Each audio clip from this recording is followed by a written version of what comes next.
शादी की पहली रात जब बीवी कमरे में दाखिल हुई तो उसने देखा कि उसका शौहर उंगली के इशारे से उसे हवस के साथ अपने पास मजे करने बुला रहा है। बीवी ये देखकर हैरान रह गई और सोचने लगी कि आखिर उसका शौहर ऐसी गंदी हरकत क्यों कर रहा है, आखिरकार वो मेरे साथ क्या करने वाला है, आखिर इसकी आग मैं कैसे बुझाऊंगी। बीवी ने देखा कि शौहर लगातार उंगली से इशारा कर रहा है। बीवी डरते डरते सलाम करके बिस्तर पर बैठ गई। बीवी ने शौहर से कहा कि कमरे में पहले बीवी बैठती है और शौहर बाद में आता है, लेकिन आप मेरे आने से पहले क्यों बैठ गए और ये उंगली का गंदा इशारा करके मेरे साथ क्या करना चाहते हो। शौहर ने कहा कि आज तुम्हें मेरी प्यास बुझानी होगी और जैसे मैं कहूँ तुम्हें वैसा ही करना होगा ताकि मैं मजे कर सकूं। बीवी ये सुनकर हैरान रह गई और बोली कि मैं कोई बाजार की औरत नहीं हूँ, मैं एक शरीफ घर की लड़की हूँ। शौहर ने कहा कि तुम कोई भी हो, आज के बाद तुम पर मेरा हक है और तुम मेरी बिल्ली हो, जैसे मैं चाहूँ तुम्हें नचाऊंगा और तुम्हें वैसा ही करना होगा। बीवी शौहर की बातों से समझ गई कि ये इंसान हवस से भरा हुआ है। वो सोचने लगी कि इस आदमी के साथ मैं कैसे रह सकती हूँ, लेकिन मेरी मजबूरी है, मैं भला अब क्या कर सकती हूँ। मेरे वालिद ने बड़ा कर्ज लेकर मेरी शादी करवाई है, अगर मैं तलाक लूंगी तो मेरे वालिद का दिल टूट जाएगा, इसलिए वो सब कुछ चुपचाप सहने लगी। शौहर एक बड़ी कंपनी में काम करता था, लेकिन वो हवस का भूखा इंसान था। उसकी आदत थी कि वो ऑफिस में अपने दोस्तों के साथ रोज गंदी वीडियो देखता और बातें करता। जब वो रात को घर आता तो बीवी से कहता कि मैं जो वीडियो दिखाऊं तुम्हें वैसा ही मेरे साथ करना होगा ताकि मैं जन्नत की सैर कर सकूं। बीवी को ये सब बिल्कुल पसंद नहीं था, लेकिन वो करती भी तो क्या करती। वो मजबूरी में उसके साथ बैठकर वीडियो देखती और सोचती कि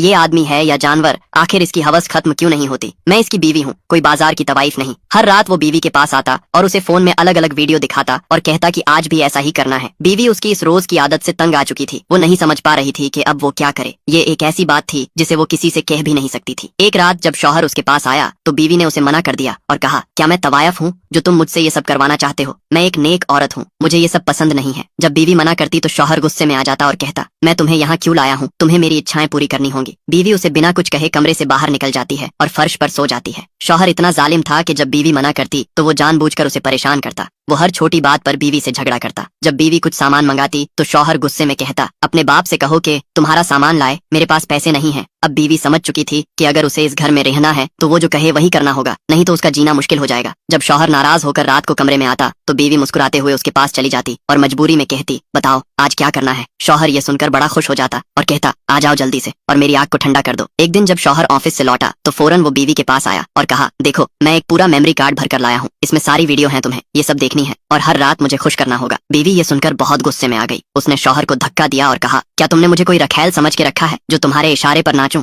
तुम जैसे मर्द ही बीवियों की जिंदगी जहन्नम बना देते हो, तुम्हें बस अपनी हवस पूरी करनी होती है। मैं अभी के अभी तुमसे तलाक लेती हूँ, मैं तुम्हारे साथ एक पल भी नहीं रह सकती। बीवी ने अपना बैग उठाया और तलाक लेकर वहाँ से चली गई। अब शौहर को अपनी गलती का एहसास हुआ और वो वहीं उदास होकर बैठ गया। दोस्तों, क्या बीवी ने उस जालिम शौहर से तलाक लेकर सही किया या गलत, हमें कमेंट्स में जरूर बताएं। और हाँ, अपनी बीवियों की इज्जत करना सीखे, क्योंकि वो आपके हर सुख दुख में साथ हुआ करती है। अपनी बीवियों से कोई भी ऐसा काम ना करवाए जो उसको पसंद ना हो। बीवियां